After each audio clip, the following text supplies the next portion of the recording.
Welcome back to my YouTube channel. Question is, what is the maximum possible value of k for which 2013 can be written as sum of k consecutive positive integers? वो बोल रहा है maximum possible value हमें k की बतानी है जिसके लिए 2013 को हम sum of k consecutive positive integers के फॉर्म में लिख पाए. ठीक है, तो 2013 को हमें sum of k consecutive integers positive integers के वैल्यू लिखना है. So a plus one plus a plus two और ये कहाँ तक जा रहा है? अप टिल के टर्म्स तक, अप टिल के टर्म्स. तो अगर आपको इसका फॉर्मूला याद है, ये एक ए पी बन गया है. This is sum of n A P. तो sum of n A P is given by, अगर एन टर्म्स की एक ए पी होती है तो उसका सम हमें क्या होता है? N by two 2a plus n minus 1 into d, where a is first term, d is common difference and n is number of terms. n is number of terms. इसी चीज़ के लिए अगर हमें 2013 को लिखना होगा तो कैसे लिखेंगे? k by 2 2a plus k minus 1 और यहाँ पे d की वैल्यू 1 है तो हमारे पास ये क्या आ जाएगा? k by 2 2a plus k minus 1. So this will be equal to 4026 into k into 2a plus k minus 1. तो बच्चों एक चीज़ आपको यहाँ से समझ आनी चाहिए, that 2a plus k minus 1 ये पूरा टर्म जो होगा वो k से ग्रेटर होगा. अगर ये टर्म ग्रेटर है तो मैं अगर k क्योंकि पॉजिटिव नंबर होगा तो मैं इसको अगर मल्टीप्लाई करूँगा दोनों साइड्स तब भी ये रिलेशन ट्रू रहेगा.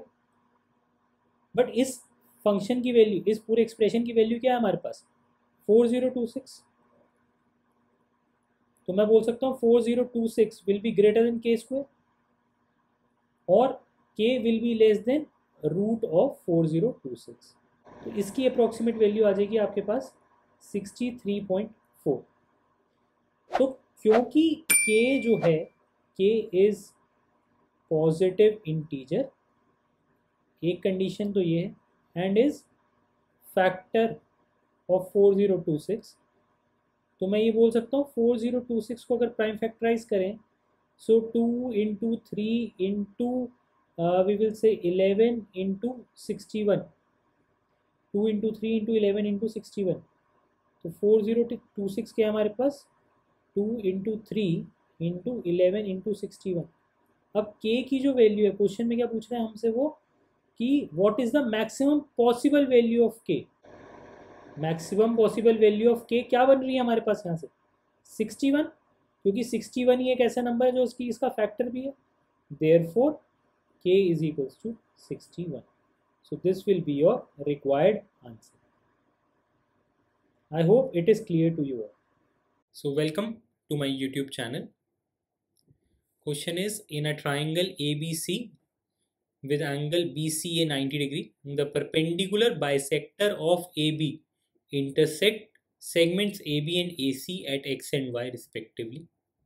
If the ratio of the quadrilateral BXYC to the area of triangle ABC is 13:18 and BC is equals to 12, then what is the length of AC? ठीक, तो हम क्वेश्चन के हिसाब से एक बार फिगर बनाने की कोशिश करते हैं. तो हमें दे रखा है ट्राइंगल ABC है जिसमें BCA एंगल 90 डिग्री है. तो we will assume this is B, this is C, this is A. क्योंकि बी सी एंगल 90 डिग्री दे रखा है तो हम इस तरीके से इसको रिप्रेजेंट कर देंगे. Perpendicular bisector of A B. अब परपेंडिकुलर बाइसेक्टर क्या होता है? जो कि लाइन परपेंडिकुलर भी हो और उसको इक्वल हाफ्स में डिवाइड भी करे. तो perpendicular bisector of A B intersects A B at X and A C at Y. If the ratio of area of quadrilateral BXYC ये वाला जो quadrilateral बन रहा है आपके पास और बड़े वाले ट्राइंगल ABC, उनका जो एरिया का रेशियो है दैट इज 13:18 और BC की लेंथ हमें 12 गिवन है. BC की लेंथ हमें 12 गिवन. ठीक है, तो मैंने एक कंस्ट्रक्शन करा है. यहाँ पे मैंने एक कंस्ट्रक्शन किया है कंस्ट्रक्शन में क्या है, join B and Y, join B and Y. तो ऐसा करने से मेरे को क्या फ़ायदा है, ऐसा करने से मेरे को क्या फ़ायदा है? तो अगर आप ट्राइंगल देखेंगे B X Y and triangle A X Y, अगर इन दोनों ट्राइंगल्स को हम देखें तो हमारे पास बी एक्स जो है वो ए एक्स के बराबर है क्योंकि परपेंडिकुलर बाइसेक्टर गिवन। ऐसे ही angle B X Y is equals to angle A X Y के बराबर, जो कि 90 डिग्री के बराबर है। और हमारे पास एक्स वाई कॉमन साइड, ये कॉमन साइड है, तो मैं बोल सकता हूँ triangle B X Y congruent होगा ट्राइंगल ए एक्स वाई के। B X Y triangle congruent होगा ए एक्स वाई थे, S A S criteria of congruencies, S A S criteria of congruencies. तो यहाँ से मेरे को क्या बेनिफिट मिलता है, I can say B Y will be equal to A Y. यहाँ से मेरे को एक रिजल्ट मिल जाएगा, वो कैसे, corresponding parts of congruent triangles. तो मेरे को रिजल्ट जो मिला है उससे मेरे को ये बेनिफिट मिल गया दैट ये वाली साइड और ये वाली साइड ये आपस में इक्वल आ गई, ये आपस में इक्वल आ गई। ठीक है, अब I am assuming area triangle A X Y to be M. तो क्या मैं बोल सकता हूँ area triangle B X Y भी एम हो जाएगा, क्योंकि वो दोनों कॉन्ग्रेंट ट्राइंगल। तो अगर ये एम है तो ये भी एम हो जाएगा। And area triangle B C Y to be N, B C Y को एन बोल दो। ठीक है, तो अब हम एरियाज के रेशो का यूज़ करेंगे, एरियाज के रेशो का यूज़ करेंगे।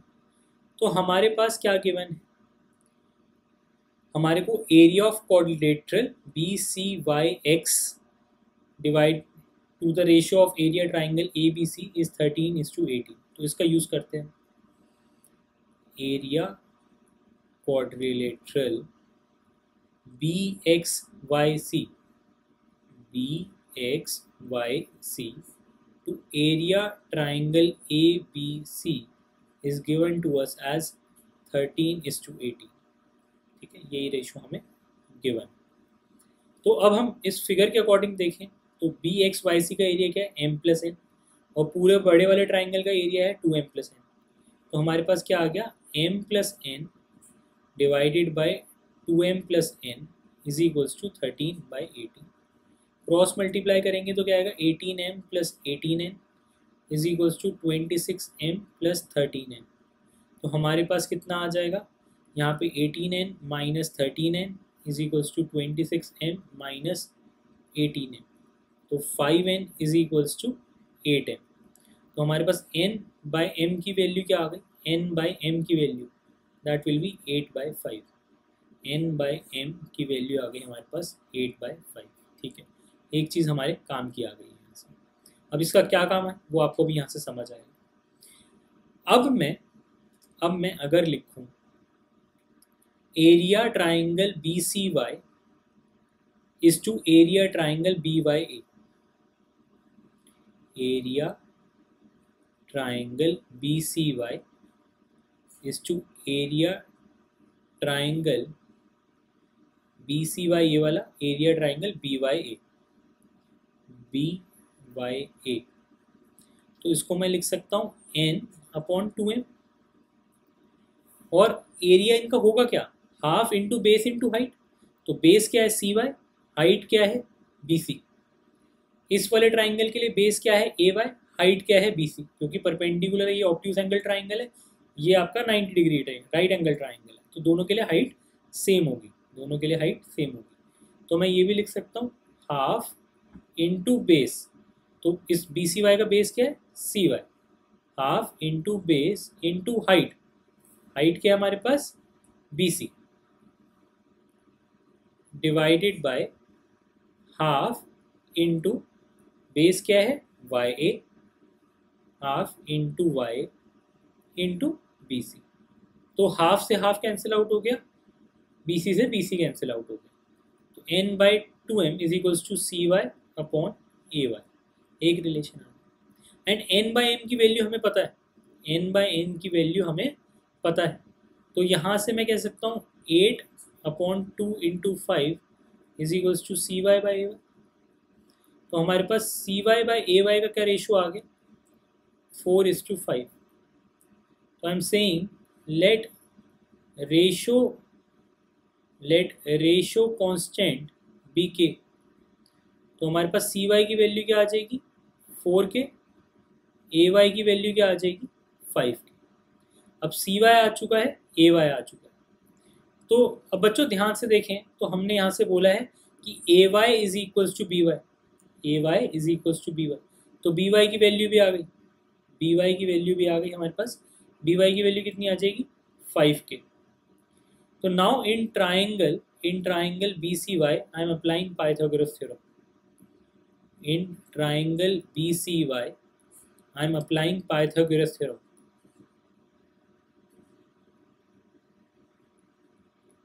पाइथागोरस थ्योरम लगाएंगे अगर हम, तो क्या आ जाएगा हमारे पास, B C square plus C Y square, B C square plus C Y square is equals to B Y square.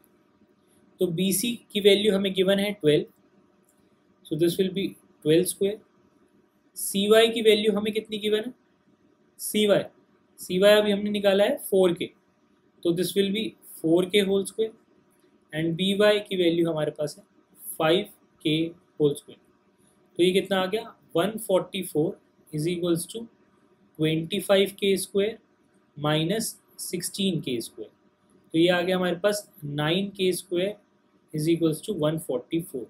तो के स्क्वायर को मैं लिख सकता हूँ, this is 12 square by 3 square, और k will be equal to 12 by 3 which will be equal to 4। तो यहाँ से के की वैल्यू आ गई हमारे पास 4। Now we have value of K, so can I find out C Y and A Y. तो सी वाई की वैल्यू क्या है 4 के, सो दैट विल बी 16, और यहाँ से ए वाई की वैल्यू क्या है 5 के, ए वाई की वैल्यू क्या है 5 K, so that will be equal to 20। अब क्वेश्चन में हमें निकालना क्या था, what is the length of A C. A C क्या है C Y plus A Y. What is A C, A C is C Y plus A Y, और C Y is 16, A Y is 20, so AC will be equal to 36. So this is your required result. तो बच्चों काफ़ी अच्छा question है, अच्छे concepts इसने use कराए हैं हमारे को। उसने कॉन्ग्रुएंसी का भी यूज़ करवा दिया, हमारे को एरियाज ऑफ ट्राइंगल्स का भी यूज़ करा दिया, हमें ratios of areas of triangles का भी यूज़ करा दिया। तो काफ़ी अच्छा क्वेश्चन है, मल्टीपल कॉन्सेप्ट्स इसमें यूज़ कराए जा रहे हैं। तो ध्यान से सॉल्यूशन को देखिए, वापस जाइए जहाँ पे पार्ट समझ नहीं आया है दोबारा समझने की कोशिश करिए, so that all the concepts are clear. Concept clear करना मेरे बच्चों बहुत इंपॉर्टेंट है, ठीक है। तो अगर आपको कंसेप्ट क्लियर होगा तो क्वेश्चन फटाफट हो पाएंगे आपसे। So I hope this solution is clear to you. तो बच्चों ये जो क्वेश्चन है, इस क्वेश्चन में डायरेक्ट फॉर्मूला बेस्ड अप्रोच है, बट पॉइंट इज ये चैप्टर आधे से ज़्यादा बच्चों को नॉलेज में ही नहीं होता है। तो डायरेक्ट फॉर्मूला अगर आपको पता है तो आप 1 सेकंड में कर पाएंगे इस क्वेश्चन को। तो मैं आपको बता देता हूँ अगर आपको फॉर्मूला नहीं पता। So what is the sum of all natural numbers, in base 10 की बात कर रहा है, all natural numbers less than 64 which have exactly 3 ones in their base 2 representation, ठीक है। तो हमारे पास सॉल्यूशन आ गया, sum of all natural numbers less than 2 to the power n which have exactly m ones in binary system is given by n minus 1 c m minus 1 into 2 to the power n minus 1 into 2 to the power n minus 1। तो sum of all natural numbers less than 2 to the power n, तो यहाँ पे 2 to the power n is equals to 64 दे रखा है, यहाँ पे 2 to the power n is equals to 64 दे रखा है, तो मैं इसको बोल सकता हूँ 2 टू द पावर 6 हो जाता है, तो n की वैल्यू क्या आ गई 6, और कितने वंस रिक्वायर्ड हैं, 3 वंस रिक्वायर्ड है, तो m की वैल्यू है 3, तो n और m की वैल्यू अब हमें पता है, तो हमारे पास रिक्वायर्ड सम क्या आ जाएगा 6 minus 1 C3 minus 1 into 2 to the power 6 minus 1, तो हमारे पास क्या आ गया 5C2 इंटू 63, तो this is 5 factorial upon 3 factorial into 2 factorial into 63, तो ये कितना आ जाता है 5 इंटू 4 इंटू 3 फैक्टोरियल, तो 3 से 3 कट जाएगा, तो 5 इंटू 4 इज 20, 20 इंटू 2 मैं लिख देता हूँ आप लोगों के लिए ताकि कन्फ्यूजन ना हो,